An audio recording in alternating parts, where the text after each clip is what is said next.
शहादत और कुर्बानियों को आने वाली पीढ़ियों को बताने के लिए इस कार्यक्रम का आयोजित करने का फैसला लिया गया। शहर की सभी संस्थाएं एक मंच पर आकर लंगर व खाने की अपनी सेवाएं देंगी। 40 के करीब यहाँ पे सेवा स्टॉल अलग अलग विभिन्न व्यंजनों की लगाई गई हैं, जैसे जलेबी, रबड़ी कुल्फी और अन्य सामग्री है, छोले कुलचे हैं। 23 अप्रैल को पूरा पानीपत दिवाली की तरह पूर्व संध्या पे रोशन किया जाएगा। इसके अंदर सभी सरकारी भवनों पर भी और सभी गैर सरकारी भवनों पर भी लाइट का इंतजाम किया जाएगा और बाकायदा रोशनी की जाएगी। इंडियन मेडिकल एसोसिएशन के द्वारा, IMA के द्वारा यहाँ पर एक निःशुल्क मेडिकल कैंप भी लगाया जा रहा है। उसके अंदर तरह तरह के चेकअप्स होंगे, OPD होगी और साथ में मेडिसिन भी फ्री वितरित की जाएंगी। यहाँ पर कई राज्यों से प्रसिद्ध रागी व डाडी भी अपना कार्यक्रम प्रस्तुत करेंगे। जो एग्जीबिशन लगाई जा रही है वो श्री सरदार गगनदीप सिंह के द्वारा तैयार की गई है, फाइनलाइज की गई है। बाकी DPR विभाग ने उनका सहयोग किया है। तो मैं एक बार प्रार्थना करूंगा सरदार गगनदीप सिंह से कि वो भी उसके बारे में विस्तृत तौर पे बताएं।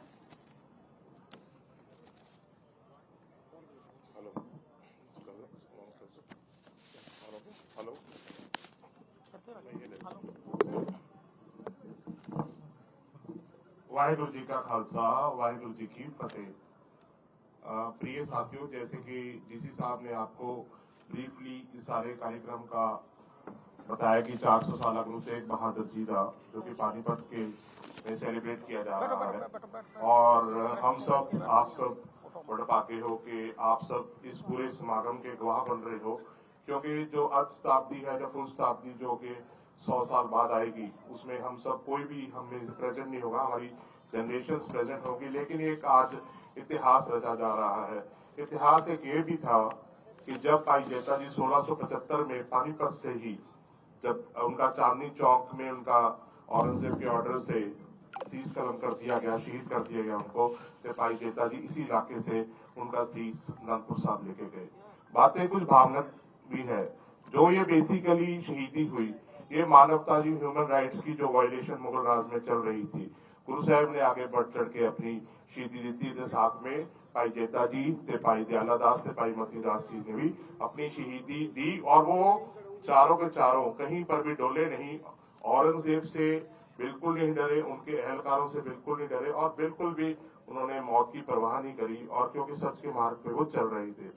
एग्जीबिशन की बात जैसे डी साहब ने बताई, तकरीबन 4 विजिट गुरु साहब की अपने हरियाणा के अंदर है, जो कि मोटे मोटे तौर पर जब मैं इस एग्जीबिशन को कंपाइल कर रहा था तो स्कैटर्ड इंफॉर्मेशन थी। जब उसको कंपाइल करनी शुरू करी तो मेरे को बात में समझाई, हो यहाँ तो बहुत बड़ी हिस्ट्री गुरु तेग बहादुर जी की प्रेजेंट है।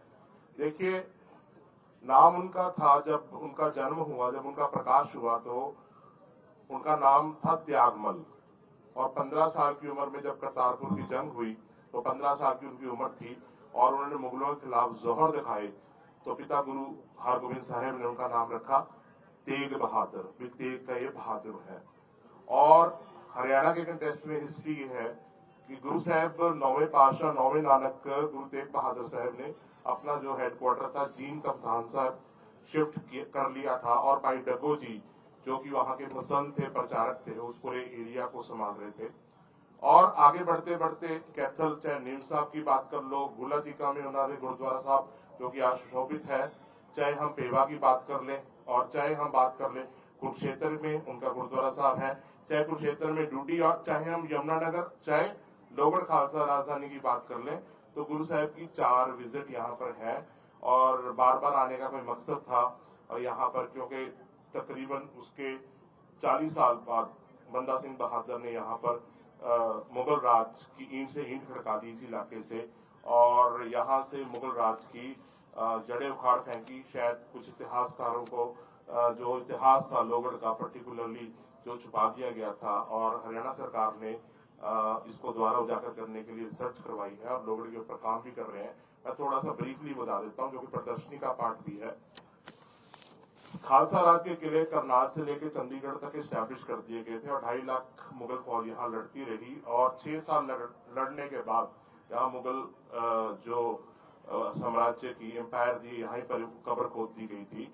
और अल्टीमेटली जो लड़ाई थी वो कोई जर जमीन के लिए नहीं थी, वो लड़ाई सिर्फ मानवता की जो ह्यूमन राइट्स की वायलेशन हो रही थी, जो कॉन्टिन्यूसली जुल्म और जबर मानवता के ऊपर मुगल राज के द्वारा किया जा रहा था, उसको समाप्त करने के लिए थी। इसी तरीके से जो प्रदर्शनी का पार्ट है, प्रदर्शनी आपने बहुत सारी देखी होगी, लेकिन अगर हम देखेंगे तो वो पहली ही जो मुगलों के खिलाफ जो आवाज थी गुरु नानक साहब ने उठा दी थी, जब बाबर ने यहाँ हमला किया। गुरबाणी का श्लोकंद है, खुरासान खसमाना किया, हिंदुस्तान डराया, ऐकी मार पई कुरलाने तैकी दर्द न आया। जब खुरासान एक जगह है काबुल के पास, उसको बसाने के लिए बाबर यहाँ हमला करता है, लड़ाई होती है पानीपत की, तो यहाँ पर निर्दोष यहाँ के बशिंदों के कत्लेआम जेनोसाइड किया जाता है। तो गुरु नानक साहब अहमदाबाद में आई विटनेस और बाबर को जाबर कहते हैं। उसके बाद कुछ टाइम जो अकबर का है वो पीसफुल बीत जाता है, लेकिन इसी 5वें पातशाह टाइम अल्टीमेटली उनको भी शहीदियों का दौर शुरू हो जाता है। 6वें पातशाह को 12 साल की कैद काट के आनी पड़ती है। इसी तरीके 9वें पातशाह की शहीदी होती है, 10वें पातशाह शहीदी होती है, और बंदा सिंह बहादुर की यहाँ फिर अल्टीमेटली जो मुगल राज की जड़ें उखाड़ फेंकी जाती है। नॉर्मली ये हमारे जो करिकुलम जो हम स्टडी करते हैं उसका पार्ट नहीं है, लेकिन हिस्ट्री बहुत इंपॉर्टेंट है। हिस्ट्री इसलिए इंपॉर्टेंट है कि जो आदमी अपने इतिहास के बारे में नहीं जानता वो कल को इतिहास नहीं रच सकता।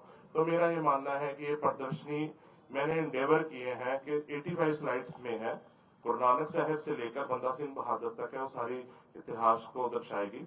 लंगर की जहां तक बात है, अलग अलग संस्थाएं यहाँ पर लंगर के लिए अपने अपनी सेवा सामान ले ली है। एक भी संस्था मतलब सक्षम थी लंगर देने के लिए, लेकिन संस्था इतनी इकट्ठी होगी तो बीच में डिवाइड करना पड़ा। निर्मल कुटिया है, इस राणे वाले बाबा जी हैं, पानीपत की सिख संगत है, बाबा सुखा सिंह करनाल के हैं, और बड़े सारे और भी संत समाज यहाँ पर जिन्होंने लंगर की सेवा दी है। और गर्मी कई बार ज्यादा होती है तो कई बार लंगर खाने का मन नहीं करता, जैसे जिस सामने बताया कि 42 के करीब स्टॉल्स लगाए हैं, पानी का, कहीं जीरे का, कहीं गन्ने के जूस का, कहीं फ्रूटी का, कहीं फ्रूट का, तो इस तरीके से ताकि मतलब वो सारी बात लगी रहे। और जो मतलब नामी रागी बुलाए गए हैं, बलविंदर सिंह रंगीला जी, रविंदर सिंह सोटी जी, चमन सिंह जी और मोरावाली जी जो कि टाडी ने, ताकि मतलब जो गुरबाणी जो गुरु तेग बहादुर साहब की बाणी है, जो 35 महापुरुष जो गुरु ग्रंथ साहब के विच विराजमान ने उन्होंने की बाणी है, चाहे भगत रविदास जी की बाणी कह लीजिए, चाहे भगत कबीर साहब जी की बाणी कह लीजिए, चाहे भगत रविदास जी की अपने भगत नामदेव जी की बाणी कह लीजिए, भगत धन्ना जाट जी की बाणी कह लीजिए, वो 35 महापुरुषों की बाणी है। उन्होंने चो वो रागी अपनी मनमर्जी नाल वो श्लोका दा थानू सरवण करांगे।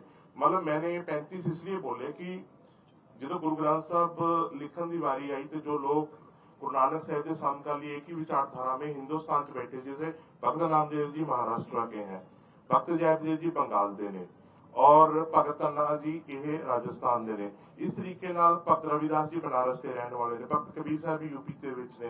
तो ये सारे के सारे 35 महापुरुष इकट्ठे हुए हिंदुस्तान के अलग अलग कोनिया चो, और इन्होंने बैठ के एक भी विचारधारा दी, एक पिता एकस के हम बालक, भी हमारा जो एक ही परम पिता परमात्मा और उसी के हम बच्चे हैं, और ये विचारधारा रखी ताकि कॉम्युनल हार्मनी, देखो प्यार से बड़ी कोई चीज नहीं होती। गुरबाणी भी कहेगी जिन प्रेम की होती नहीं प्र पायो, यही कंसेप्ट है।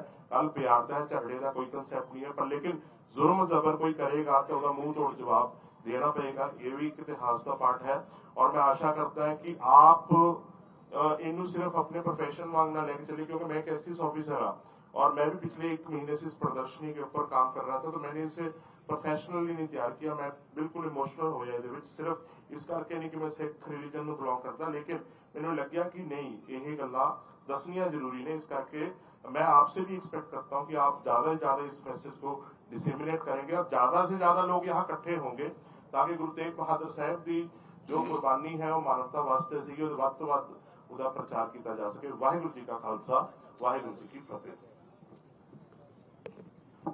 अब मैं आप सभी को आमंत्रित करूंगा।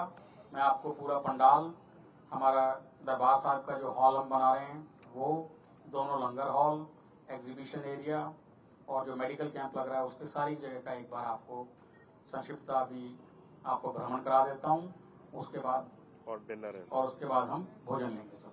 डीसी साहब, हरियाणा के सीएम के अलावा कोई और भी सीएम आ रहे हैं बड़े? एक सवाल था मेरा कि 24 तारीख को क्या क्या होगा यहाँ, उसके बारे में जानकारी। 24 तारीख को सुबह 9 बजे से शुरू हो जाएगा, प्रकाश कर दिया जाएगा गुरु ग्रंथ साहब का।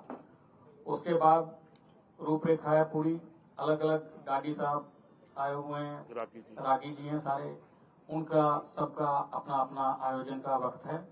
और मुख्यमंत्री महोदय के अलावा भी काफी वीआईपीज और नामी ग्रामी आएंगे। संत शिरोमणि आ रहे हैं सिख संगत के, सभी का यहाँ पर करीब 9 बजे के बाद पहुंचने का प्रोग्राम है। और यहाँ पर आपके साथ काफी वक्त गुजारा जाएगा, रूबरू रहेंगे। और मेरा ये मानना है कि लाख लोगों की संगत के पहुंचने की संभावना है। शहर को आह्वान करें कि पानीपत के सभी लोग आए, क्योंकि मौसम भी वैसे चल रहा है। उस तरह के इंतजाम या प्रेडिक्शन है कि 24 तारीख को मौसम ठीक रहे, मानो पूरा मेरी ऐसी प्रार्थना है। गुरु महाराज ने हमें बहुत आशीर्वाद दे रखा है और आप देख रहे हैं कि मौसम बहुत ठीक है। तो मेरी गुरु जी से भी, प्रकृति से भी ये प्रार्थना है कि ऐसा ही हो। बाकी इंतजाम में कोई कसर नहीं है, एक बार आप आके भ्रमण लीजिए। संगत का इंतजाम कर रखा है आप लोगों ने? हमने 1 लाख से ज्यादा का कर रखा है। लंगर की अटूट व्यवस्था दोनों पंडाल में अटूट व्यवस्था चलेगी। 40 हमारी सेवा स्टॉल्स हैं, जिसके अंदर कुलचे छोले भी हैं, मतलब आइसक्रीम्स भी हैं, रबड़ी फलूदा भी है, जलेबी भी है। अलग अलग संस्थाओं ने हमें अलग अलग चीजों का प्रबंध और सेवा मांगी थी, वो हमने सहर्ष दे दी है। काफी लोग ज्यादा थे तो हमने 2-2 को 3-3 को 1-1 भी कर दिया। और ज्यादा भी लंगर भी। रूट प्लान, ट्रैफिक का रूट प्लान जो है वो क्या रखा है? हाँ जी, ट्रैफिक के रूट प्लान में बस की पार्किंग के लिए हमने 7 सेक्टर्स बनाए हैं। यहाँ से आप जाएंगे, इस कार्यक्रम की सबसे बड़ी जो हमारी प्लानिंग का पार्ट है वो ये है कि किसी को भी जब उतरना हो, यहाँ के लिए आना हो, तो ज्यादा चलना ना पड़े। एक एक बस यहाँ जहाँ पीछे आपके जो जगह रोड, इस पे आके सभी सिख संगत को और संगत को उतारेगी और सब इस तरफ से ही आएंगे। और बसें फिर मेरे ये लेफ्ट में बस पार्किंग है, इसके अंदर 7 सेक्टर्स हैं, बसेस उसमें जाके पार्क हो जाएंगी। कार्स की मेरे पास अलग अलग जगह पार्किंग हमने बनाई है। पहली पार्किंग कार की यहीं लेफ्ट में है। बाइक की पार्किंग जो हमें 4 दीवारी हुई एक साइड मिल रही है, उसमें मेन रोड से आएगी। और एक जगह आपका ऐसा रहेगा, जब हम यमुना एनक्लेव के पास से शुरू होते हैं तो सिंगल रोड आएगी जिसपे सिर्फ बसेस वगैरह चलेंगे और एक रोड पे आपकी सिर्फ लोग पैदल चलेंगे। सर, झाड़ू की सेवा जो बता रहे हैं, कल कितने बजे स्टार्ट होगी? कल सुबह 7 बजे। तो कितने बजे तक यहाँ पंडाल में पहुंचेंगे? हाँ जी, तो कहाँ से शुरू होगी? यमुना एनक्लेव के पास से शुरू होगी और यहाँ हम पंडाल में। मीडिया एंट्री बता दीजिए सर, बैक साइड पे मीडिया। और मीडिया सेंटर हमने बैक साइड पे बनाया है, बिल्कुल स्टेज के दरबार हॉल के बिल्कुल पास में और लंगर हॉल के बीच में, दोनों के बीच में मीडिया सेंटर बनाया गया है, जिसमें हम 30 के करीब आप लोगों के लिए कंप्यूटर लगा रहे हैं, ताकि आपको कुछ भी जनरेट करने में, ऑनलाइन करने में किसी तरह की कोई दिक्कत नहीं। विदेश से भी संगत आ रही है, कोई आह्वान किया गया? इन्विटेशन वाइडली दिए हैं। हाँ, अभी कंफर्मेशन तो आने पे हो पाए। हाँ जी, एक बार विजिट कर लेते हैं जी। एक बार विजिट आपको करा देते हैं सारी। चले सर।